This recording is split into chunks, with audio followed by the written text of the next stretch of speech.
बिस्मिल्लाहिर्रहमानिर्रहीम, अस्सलाम वालेकुम। मैं हूं आपका होस्ट चौधरी इरफान ज़हीर और आपको स्पोर्ट्स क्लब में वेलकम कहता हूं। नाज़रीन, इस वीक की सबसे बड़ी टॉप स्टोरी जो थी वो मोहम्मद आमिर की रिटायरमेंट है। उन्होंने कुछ दिन पहले लंदन प्रीमियर लीग से जब वापस आए तो उन्होंने कहा कि अब मैं मज़ीद क्रिकेट नहीं खेल सकता, पर्टिकुलरली इस करंट मैनेजमेंट के साथ। उन्होंने नाम भी इसमें मेंशन किया वक़ार यूनुस का और मिसबाह हक का। पर्टिकुलरली उन्होंने वक़ार यूनुस के से बात की कि वो हर चीज़ में बहुत ज़्यादा मुदाखलत करते हैं। इसको हमें दोनों पर्सपेक्टिव में देखना होगा। पहले हम इस करंट मैनेजमेंट की बात करते हैं। अगर हम वक़ार यूनुस की हिस्ट्री के ऊपर बात करें तो एज ए बॉलर तो शायद वसीम अकरम और उनसे ज़्यादा कोई बड़ा नाम नहीं है, बट जैसे हमने देखा एज ए कैप्टन भी जब पाकिस्तान टीम के वो कैप्टन रहे तो बड़ी ज़्यादा बुरी परफॉर्मेंसेस पाकिस्तान ने देखी और 2 दफ़ा वो हेड कोच के तौर पे भी पाकिस्तानी टीम का पार्ट बन चुके हैं। बट उस टाइम के अंदर भी हमने देखा कि पाकिस्तानी टीम की परफॉर्मेंस बहुत नीचे थी और मल्टीपल प्लेयर्स ने इन पे एलिगेशन ये पहले भी लगाई है, जिसमें अब्दुल रज़ाक हैं, शाहिद अफरीदी ने भी एक दफ़ा बात की, फिर हमने देखा उसके अलावा मोहम्मद यूसुफ ने कहा, फिर शुएब अख्तर ने कहा कि मुझे उन्होंने जान के वर्ल्ड कप का सेमीफाइनल नहीं खिलाया, फिर उसके अलावा उमर अकमल, अहमद शहजाद, एक बहुत लंबी लिस्ट है कि इनकी मैनेजमेंट के अंदर कुछ प्रॉब्लम है। फिर उसी वाले से मिसबाह हक की भी बात करें तो वो भी एक रिजिड स्टेट ऑफ माइंड के हमें कोच नज़र आते हैं। वो पहले ही प्री डिसाइडेड उनके माइंड में होता है कि मैंने किस प्लेयर को खिलाना है, किसको नहीं खिलाना।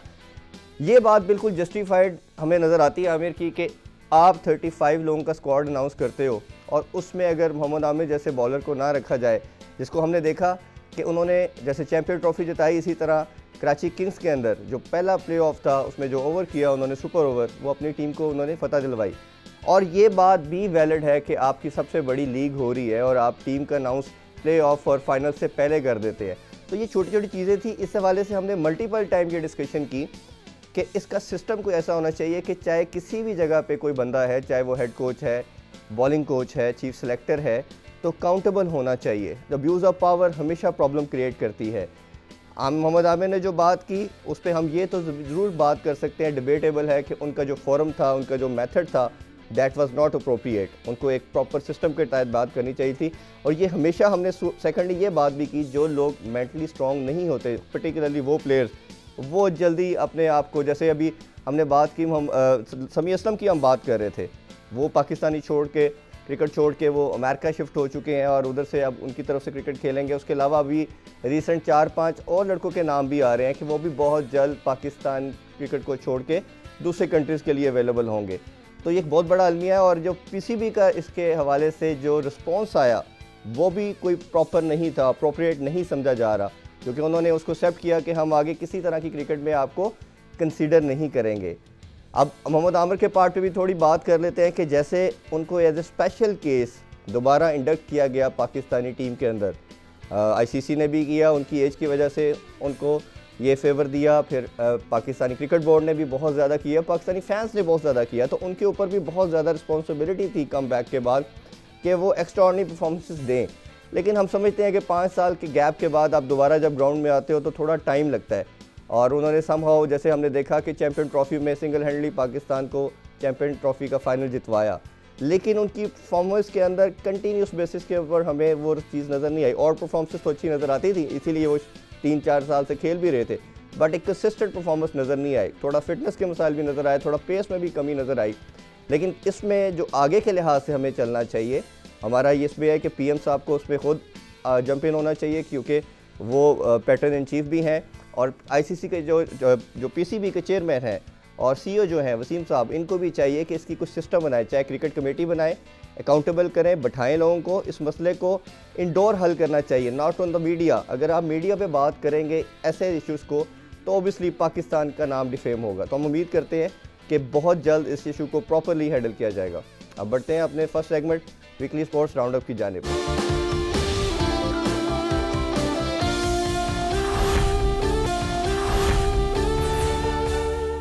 जी, सबसे पहले बात करते हैं पाकिस्तान वर्सेस न्यूजीलैंड के T20 सीरीज़ के हवाले से।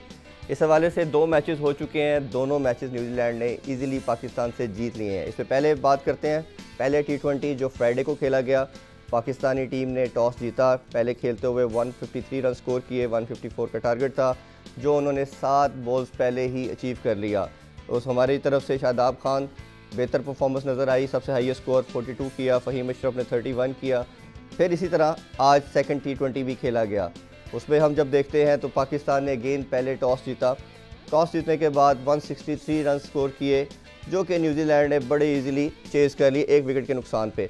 थोड़ा सा दोनों मैचेस को अगर हम सम अप करें, समराइज़ करें, तो उसमें गलतियाँ क्या हुई उस पर बात कर लेते हैं। सबसे पहली चीज़ ये थी कि आप 14 डेज़ के आइसोलेशन पीरियड के अंदर थे, क्वारंटाइन थे। वी ऑल एग्री कि बड़ा मुश्किल होता है कि दोबारा आके आप परफॉर्म करना, बट टीम सिलेक्शन आपके हाथ में थी, उसके लिए आपको किसी तरह की जस्टिफिकेशन की ज़रूरत नहीं है। जैसे हमने पहले बात की कि ये मैनेजमेंट जो थिंक टैंक है वो बहुत रिजिड है, ऑब्स्टिनेट है, वो एक तरह की स्टेट ऑफ माइंड के साथ क्रिकेट खेलते हैं। न्यूजीलैंड की कंडीशन के ऊपर 150 160 का टारगेट कोई मायने नहीं रखता। बाउंड्रीज छोटी हैं, फिर प्रॉपर सर्कल में नहीं है, कहीं बाउंड्री ज़्यादा छोटी है, तो वो उनके प्लेयर्स को बड़ा अच्छा आइडिया है। फिर अपनी कंडीशन को वो लोग बड़ा अच्छा समझते हैं। तो आपको टॉस जीत के किसी सूरत में पहले बैटिंग नहीं करनी चाहिए थी, क्योंकि शुरू में इनिशियली बॉल में स्विंग भी होता है, मॉइस्चर भी होता है पिच के अंदर, तो वो अच्छा डिसीजन नहीं था दोनों मैचेस में। एक तो मिस्टेक ये की। दूसरा, आपके मल्टीपल जो लड़के थे वो पहली दफ़ा ट्रैवल कर रहे थे इस कंडीशन के अंदर, तो आपने सीनियर को बिठा के इन लड़कों को चांस दे के ये भी बहुत बड़ी ज़्यादती की। जैसे हमने देखा, सबसे पहले नाम लूँगा सरफराज अहमद का, वो आपके सबसे मोस्ट सीनियर प्लेयर्स के अंदर आते हैं हफीज़ के बाद, तो आपको उनको ना खिलाना एक बहुत बड़ा बुरा डिसीजन था, जिसका नुकसान आपको भुगतना पड़ा। फिर आपके पास सबसे बड़ा लॉस आ रहा था ओपनिंग के ऊपर। आपके फ़खर और बाबर एक कंटिन्यूसली T20 के अंदर ओपनिंग करते आ रहे थे 2-3 साल से।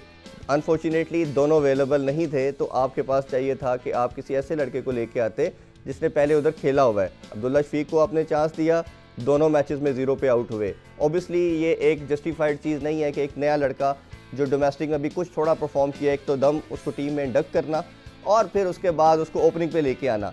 फिर हमने देखा कि एक तो जैसे हम बात करें सरफराज को चांस ना देना, और वो एज ए कैप्टन भी अगर टीम के साथ अगर लीड करते बाबर की अदम मौजूदगी में, तो एक बड़ा अच्छा डिसीजन होना था। फिर दूसरी चीज़ ये थी कि आपके पास हुसैन तलत बड़ी ज़बरदस्त फॉर्म में थे, आप उनको ऐड इन कर सकते थे। फिर इफ्तिखार आपके साथ 2-2.5 साल से खेल रहे हैं, आपके पास मिडिल ऑर्डर भी प्रॉपर नहीं है, शोएब मलिक भी नहीं थे आपके पास, तो आप उनको इंडक्ट किया जा सकता था। ओपनिंग आप जैसे हैदर अली को करवाई, इनसे करवा लेते तो एक अच्छा सिस्टम बन सकता था। फिर दूसरे पार्ट के ऊपर बैटिंग तो हमारी जैसे पहले मैच में तो बहुत बुरी तरह क्लैप्स हुई। सेकंड मैच के अंदर भी कोई हफीज़ के अलावा किसी प्लेयर्स की तरफ से हमें वो क्रिस्मा, वो चाम जो विकेट पे खड़ा होना और स्ट्रोक प्लेयर नज़र नहीं आया। एक और चीज़ पाकिस्तान कंटिन्यूसली लैक कर रहा है कि हमारे पास पावर हिटर अब नहीं आ रहे। जैसे अब्दुल रज़ाक थे, शाहिद अफरीदी थे, या उमर अकमल थे, शोएब मकसूद थे, अब ऐसे नाम भी हमारे पास नहीं आ रहे, जिसका हमें देखा पड़ रहा है कि आखिरी ओवर्स के अंदर, डेप्थ ओवर्स के अंदर पाकिस्तानी जो बड़ा स्कोर नहीं कर पा रहे। फिर बॉलिंग के अंदर भी लास्ट कोई 1 ईयर से हम अगर देखें तो ऑड परफॉर्मेंसेस नज़र आ रही हैं।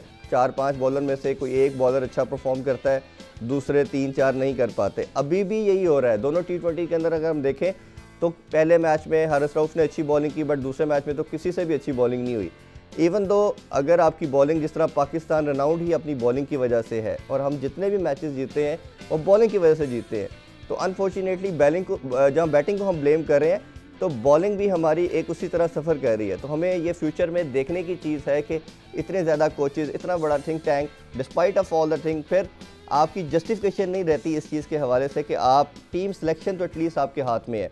आइसोलेशन पीरियड को छोड़ दे, लड़कों की इंजरीज़ को छोड़ दे, बाबर की इंजरीज़ आ गई, ये सारी चीज़ें अंडरस्टैंडेबल है, लेकिन जो टीम सिलेक्शन है और आपकी जो डिसीजन मेकिंग है, इस पे आप किसी तरह कंप्रोमाइज़ नहीं कर सकते। इसकी जस्टिफिकेशन नहीं है इस टीम मैनेजमेंट के पास।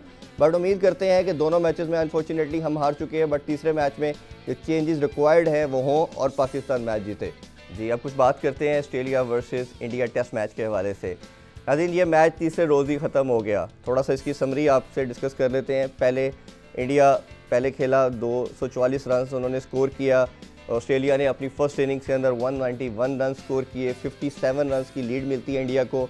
फिर थर्ड डे स्टार्ट होता है और क्या नाइटमेयर साबित होता है इंडिया के लिए। इंडियन बैटिंग लाइन जो दुनिया की बेस्ट बैटिंग लाइन कंसिडर की जाती है, पूरी बैटिंग लाइन 36 रन के ऊपर आउट हो जाती है। ये पिछले लास्ट 88 ईयर्स की सबसे वर्स्ट बैटिंग परफॉर्मेंस नज़र आई। ऑल्दो कि हम सब जानते हैं कि इंडिया की तो ये सबसे लोएस्ट टोटल है भी है, बट ओवरऑल भी ये 88 ईयर्स की ये सबसे कम लोएस्ट टोटल देखा गया जो इंडिया की तरफ से हमें नज़र आया। इस हवाले से फिर ऑस्ट्रेलिया ने ये टारगेट जो था 92 रन्स का, वो उन्होंने ईजिली 2 विकेट के नुकसान पे पूरा कर लिया और पहला टेस्ट मैच वो जीत गए। अगर हम इस पर थोड़ी सी डिस्कशन और करें तो हमें ये देखना पड़ेगा कि इंडिया की जो मैनेजमेंट है वो बहुत ज़्यादा एक ही प्लेयर विराट कोहली पर रिलाई कर रहे हैं। और जो डिसीजन मेकिंग भी नज़र आ रहे हैं वो सारे उन्हीं के नज़र आ रहे हैं। हमने ये मल्टीपल टाइम डिस्कस किया कि जो धोनी की कैप्टनसी थी और विराट कोहली की जो कैप्टनसी में उसमें भी बहुत ज़्यादा डिफरेंस नज़र आ रहा है, जिसका इफेक्ट हमें देखा चैंपियन ट्रॉफी में भी नज़र आया, पाकिस्तान ने वो जीती, उसके बाद भी इंडिया कोई भी आईसीसी का इवेंट, कोई बड़ी सीरीज़, कोई टूर्नामेंट नहीं जीत पा रहा। एक जैसे पीछे जो एशिया कप था वो हमने देखा कि रोहित शर्मा कैप्टन थे, वो इंडिया ने जीता, बट हमने उसके अलावा जो कोई भी बड़ी परफॉर्मेंसेस, ऑल दो कि इंडिया टेस्ट में अच्छा परफॉर्म कर रही थी, बट ओडीआई और टी20 में कोई बड़ी परफॉर्मेंसेस नज़र नहीं आई। तो मेरा ख्याल है कि ये इंडियन बोर्ड अब इस चीज़ को, अगर ये परफॉर्मेंस इस तरह ही चलती रही, और जो लड़कों की तरफ से भी कुछ रिपोर्ट्स हमें मीडिया के थ्रू आई हैं कि वो इस कैप्टनसी से खुश भी नहीं है और बोर्ड भी शायद इस पर अब थोड़ा सोच रहा है, तो मेरा ख्याल है कि पाकिस्तान में जिस तरह बहुत ज़्यादा चेंजिंग, उछाड़ पुछाड़ हो रहा है, ये इंडियन क्रिकेट के अंदर भी हमें देखने को नज़र आएगा। जी, हम कुछ बात करते हैं पाकिस्तानी क्रिकेट के हवाले से। इस वीक की दो बड़ी न्यूज़ ये थी कि मोहम्मद वसीम को पाकिस्तान का चीफ सेलेक्टर मुकर्रर कर दिया गया है और उनके साथ साथ सलीम यूसुफ को भी क्रिकेट कमेटी का चेयरमैन बना दिया गया है। दोनों की जो तैनाती है वो 3 साल तक के लिए की गई, जो 2023 के वर्ल्ड कप तक के लिए होगी।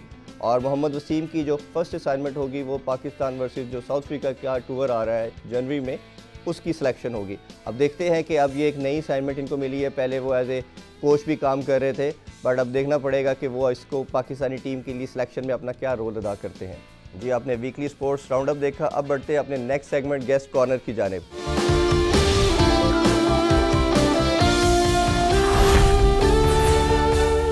जी, हमारा जो नेक्स्ट सेगमेंट है गेस्ट कॉर्नर, इस पे आज हमारे पास जो गेस्ट है वो बहुत ही स्पेशल है। जैसे हम जानते हैं कि किसी भी सोसाइटी के अंदर जितना मेल का एक इम्पॉर्टेंट रोल है, उतना ही फीमेल का भी इम्पॉर्टेंट रोल कंसीडर किया जाता है।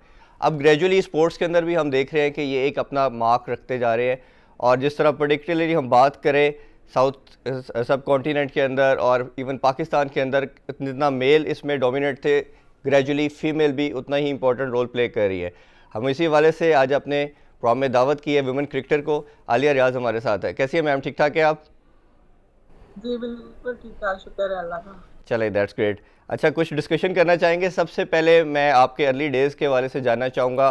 आप रावलपिंडी में पैदा हुई, उधर से अपनी क्रिकेट स्टार्ट की, अपनी स्कूल लाइफ और अर्ली डेज़ का बताइए कि कैसे जर्नी स्टार्ट हुआ आपका? जी बिल्कुल, मैं वाकई से बिलोंग करती हूँ और मुझे बचपन से ही शौक था खेलने का, और मेरे भाई खेलते होते थे तो उनके साथ खेलती थी। स्ट्रीट क्रिकेट मैंने काफ़ी खेली है। फिर उसके बाद स्कूल में मैंने 2-3 गेम्स में हिस्सा लिया हुआ था, पार्ट लिया हुआ था। तो गेम्स खेलने का मुझे बचपन से ही शौक था। और बस ये है कि फिर मैंने रावलपिंडी क्रिकेट स्टेडियम में ट्रायल्स दिए थे अंडर 18 के, तो उसमें मेरी सिलेक्शन हुई थी। वहां पे मैंने काफी अच्छा स्कोर किया था, तो अब्बू मुझे लेकर गए थे उधर ग्राउंड। ये तो बड़ी इस तरह इम्पोर्टेंट। करके मेरा स्टार्ट था बचपन में। बिल्कुल ग्रेट। आपने बताया कि आपके फादर आपको लेके गए, मैं इसी हवाले से क्वेश्चन करना चाहूँगा, क्योंकि हम लोगों से भी बहुत से लोग पूछते हैं, खासतौर पे पर्टिकुलरली वुमेन जो है, जो लड़कियां हैं इस फील्ड में आना चाहती हैं। लड़कों को तो समहाउ स्पोर्ट भी होती है, वो इस चीज़ को समझते भी हैं क्या क्या हमने स्टेप्स को फॉलो करना है। एक बड़ा लेमैन क्वेश्चन है, मतलब आम लड़की जो आपको देख रही है, सुन रही है, अगर उसके अंदर टैलेंट है, वो खेलना चाहती है, तो क्या उसको स्टेप्स फॉलो करने चाहिए पाकिस्तानी टीम तक आने के लिए? देखिए जी, हमारा थोड़ा सा माशरा इस तरह का है कि लड़कियों को यहाँ पे नहीं अच्छा समझा जाता कि वो खेल रही हैं या इस तरह की कोई एक्टिविटीज में हिस्सा ले रही हैं। बट आहिस्ता आहिस्ता अगर देखा जाए कि जितना घर वालों की सपोर्ट आपको आगे लेके जाती है ना, जी। आपकी फैमिली की, आपके मदर की, आपके फादर की, आपके भाइयों की, तो मुझे एज सच फैमिली से ऐसा कोई इशू नहीं था। बट काफी बातें होती थी आस-पास के घरों से कि ये खेलती है, लड़कों के साथ खेलती है, ये करती है, वो करती है। तो खैर उन चीज़ों को तो मैंने मतलब कि फुल टाइम इग्नोर ही मारा था। तो बस जो मेरा अपना फ़ोकस था, और मुझे साथ पेरेंट्स ने सपोर्ट किया। और थोड़ा-सा मुश्किल आई थी शुरू में, क्योंकि मैंने जाके पिंडी में खेलना था, थोड़ा-सा ट्रैवलिंग का प्रॉब्लम होता था। तो वो सारा कुछ मैनेज किया।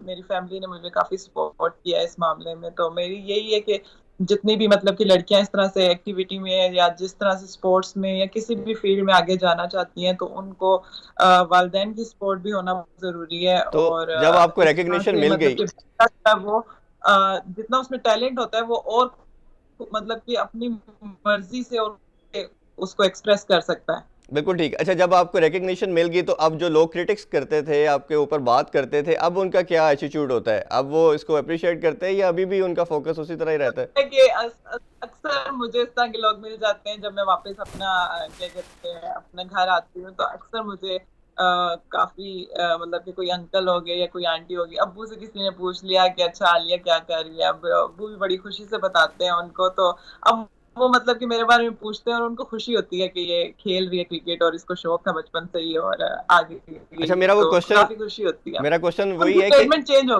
जी, पाकिस्तानी वुमेन ऑलराउंडर आलिया रियाज से गुफ्तगू जारी है, बट अभी प्रोग्राम में ब्रेक का टाइम हुआ जाता है। मिलते हैं आफ्टर शॉर्ट ब्रेक।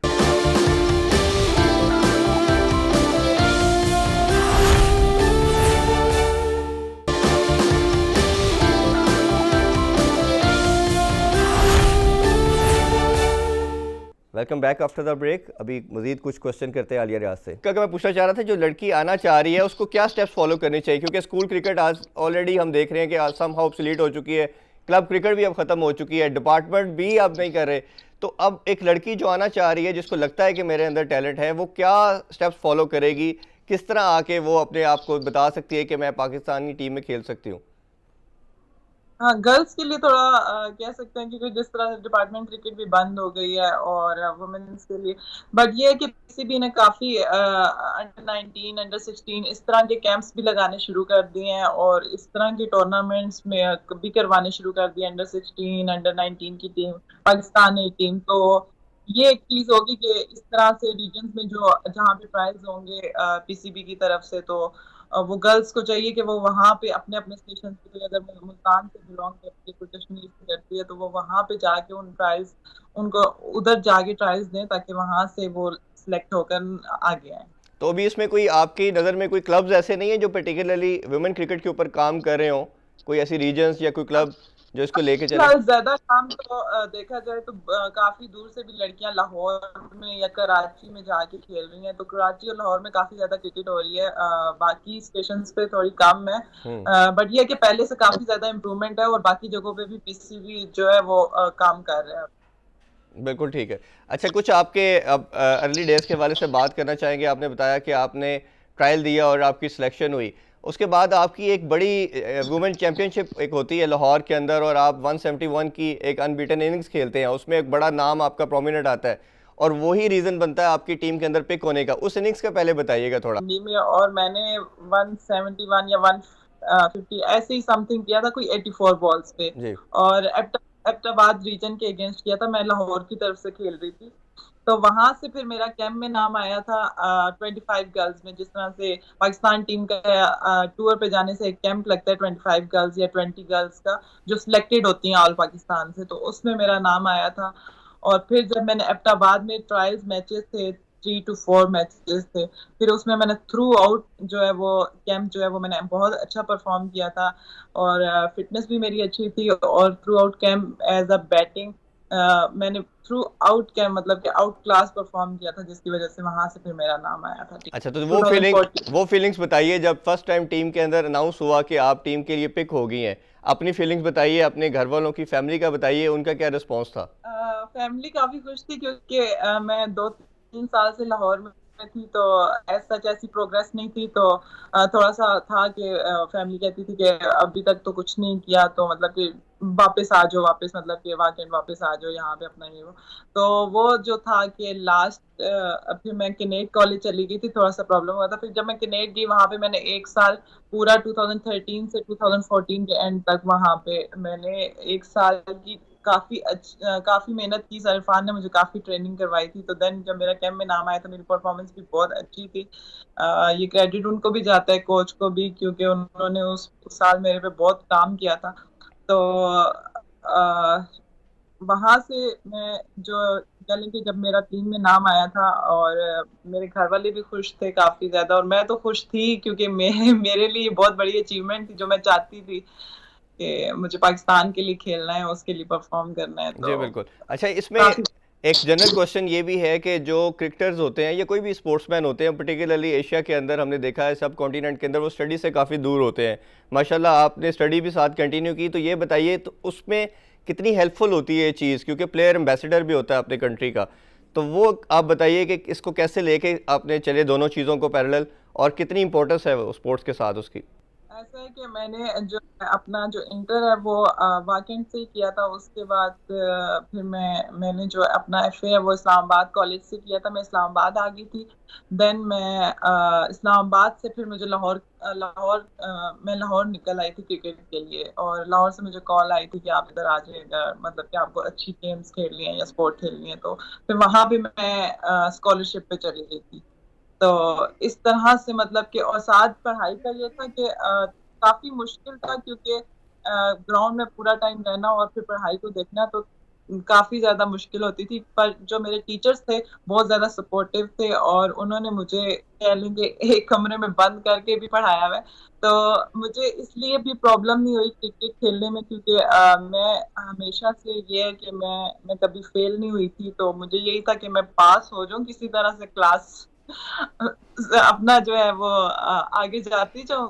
और इस पढ़ाई के सिलसिले में जब मुझे प्रॉब्लम नहीं हुई तो मुझे घर वालों ने ऐसा क्रिकेट खेलने से नहीं, मना ये नहीं हमें किया। उन्होंने बताइए ना कि कहा वो ठीक है, आपको आपको कितनी हेल्पफुल हो रही है ये पढ़ाई कर रही स्टडीज है जो आपने की। और study कर रही है साथ, और अपना खेल भी रही है और गेम में अच्छी भी है, तो ठीक है। जी आलिया, यही पूछना चाह रहा हूँ मैं आपसे कि आप ये बताइए कि अब वो कितना बेनिफिशियल हो रही है आपके लिए स्पोर्ट्स के साथ, क्योंकि आप इंटरनेशनल ट्रैवलिंग है, इंटरनेशनल प्लेयर से आप लोग मिलते हो, खेलते हो, ट्रैवलिंग बहुत ज़्यादा होती है, डिफरेंट जगहों पर स्टे होता है। तो वो अब डिफरेंस बताइए ना लड़कियों को जो आना चाह रही हैं, कि एक पढ़ी लिखी लड़की के लिए कितनी चीज़ें कन्वीनियंट हो जाती हैं, और जो एज़ कम्पेरेटिवली जो नहीं है उसके लिए क्या प्रॉब्लम आती है, उसकी इंपॉर्टेंस का बताइए ज़रा प्लीज़।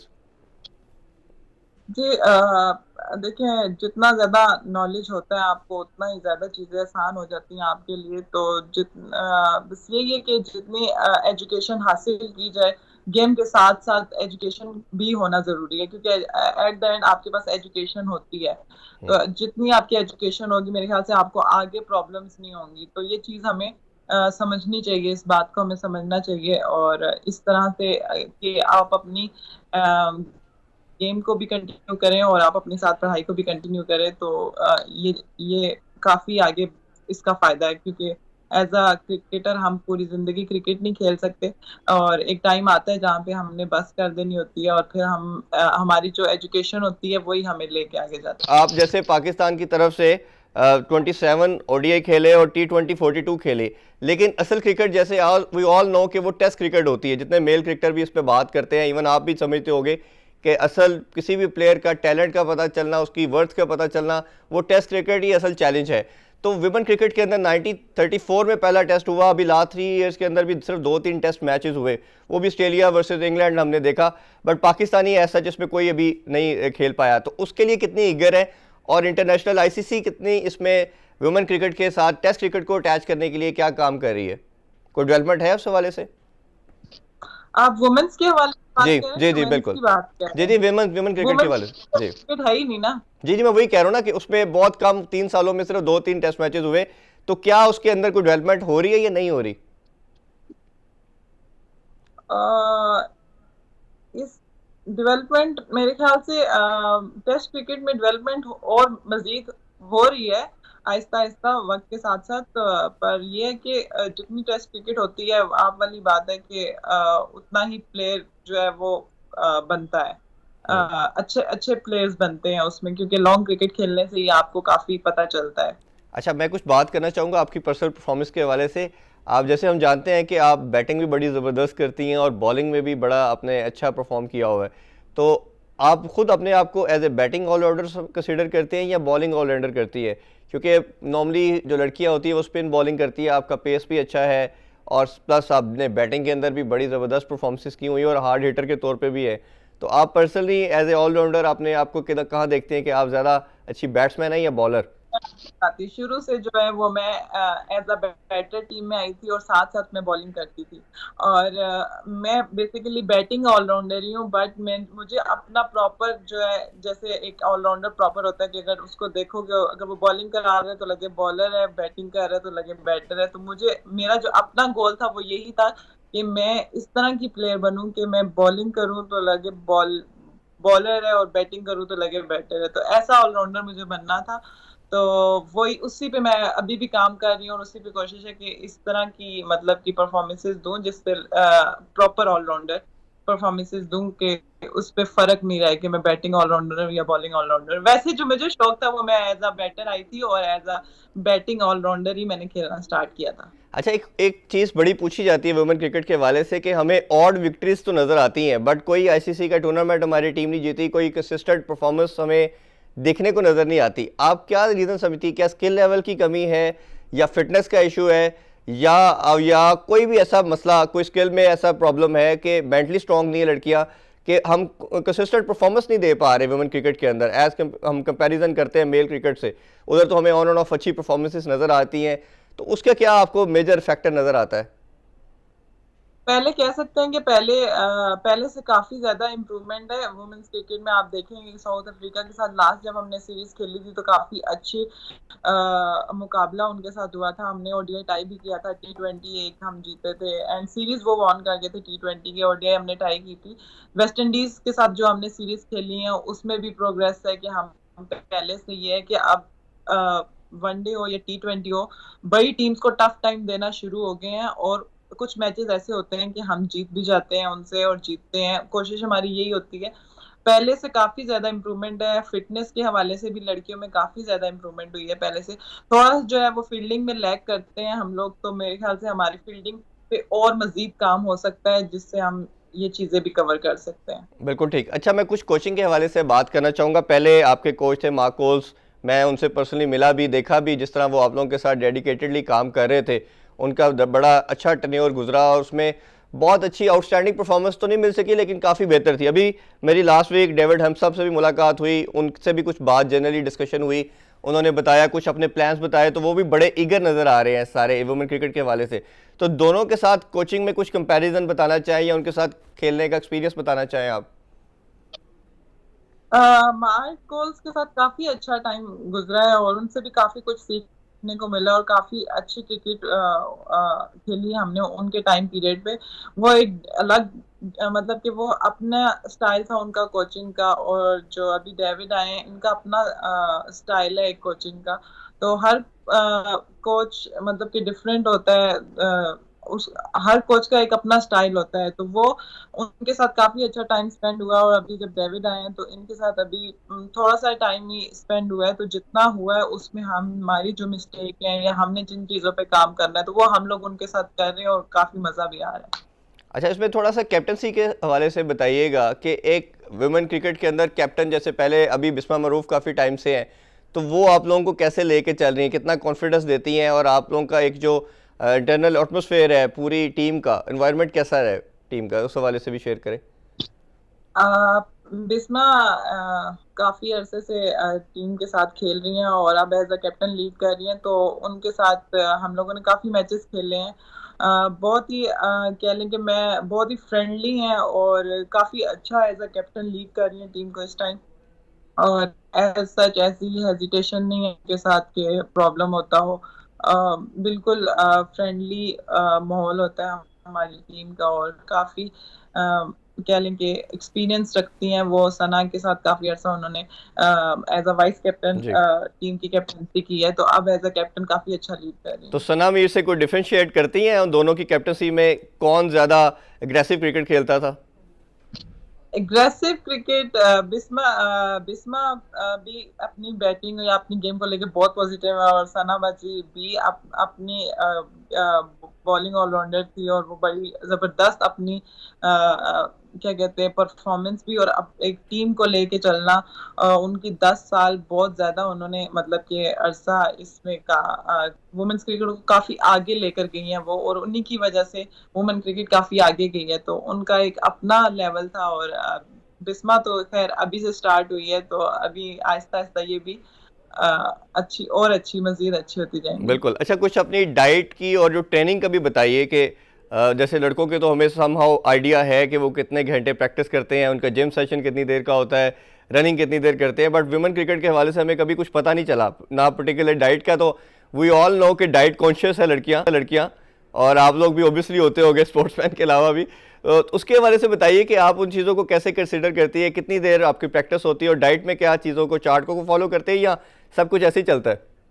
मैं आपको बताती हूँ। मैं असल में करती हूँ कि मैं जब मॉर्निंग में उठती हूँ अपना ब्रेकफास्ट करने का, मैं जो सुबह में, ये है कि मैं सुबह में फिटनेस सेशन कर लेती हूँ अपना 1 डेढ़ घंटे का वो होता है, और उसके बाद सेकंड टाइम हमारा कॉलेज में नेट होता है, तो सेकंड टाइम जो है वो मैं नेट्स में होती हूँ। तो इस तरह से रोजाना की मेरी रूटीन होती है। और बाकी जो डाइट के हवाले से, तो मेरी कोशिश यही होती है कि मैं जितनी अच्छी डाइट ले सकती हूँ, लाइक जितना मतलब कि मुझे ये फास्ट फूड और ये जंक फूड खाने का इतना वैसे भी शौक नहीं है, तो मैं जितना देसी टाइप चीजें ले सकती हूँ मैं वही खाती हूँ और वही लेती नहीं तो अगर देसी टाइप खाने खाती है तो फिटनेस कितने घंटे करती है, वो ट्रेनिंग सेशन कितने घंटे का होता है, 2 घंटे 3 घंटे? हूँ। देखिए, फिटनेस डिपेंड करता है। मैं एक दिन, जैसे आपने एक दिन कार्डियो करना है तो एक दिन आपने स्ट्रेंथ का सेशन करना है, तो वो डिपेंड करता है कि आज कि मैंने मतलब कि आज क्या काम करना है, मैंने कल क्या काम करना है। तो जैसे पीसीबी, अगर मैंने आज कार्डियो किया है तो कल मैंने कार्डियो नहीं करना, मैं कल दूसरा जिम सेशन करूंगी और वो प्लान करूंगी। तो वो तो फिटनेस का रोजाना का कह लें कि वो तो 1.5 घंटा कहीं नहीं गया, मतलब कि 1.5 घंटा तो हम लोग देते हैं अपना उसको, तो फिटनेस को इसमें पीसीबी की 1.5 से 2। तरफ से कोई चार्ट वगैरह भी मिलता है या आप लोग खुद ही मैनेज करते हैं अपनी चीज़ों को? नहीं, हमारे साथ जो होते हैं स्ट्रेंथ एंड कंडीशनिंग कोच, वो हमें प्लान्स भी भेजते रहते हैं, हम उस प्लान को भी फॉलो करते हैं। और अगर तो वो प्लान्स ना हो तो लड़कियों को ऑलरेडी खुद भी पता है कि उनको क्या क्या करना है। तो फिलहाल तो हमें प्लान्स दिए गए हैं और उसी प्लान को और उसी चार्ट को फिलहाल फॉलो करें। अच्छा, ये पूछना चाहूँगा कि इसमें जो लड़कियां टीम में आ जाती हैं ऑब्वियसली वो सेंट्रल कॉन्ट्रैक्ट में आ जाती हैं, प्रॉब्ली अभी शायद if I am not wrong तो 15 लड़कियां इस टाइम सेंट्रल कॉन्ट्रैक्ट में है।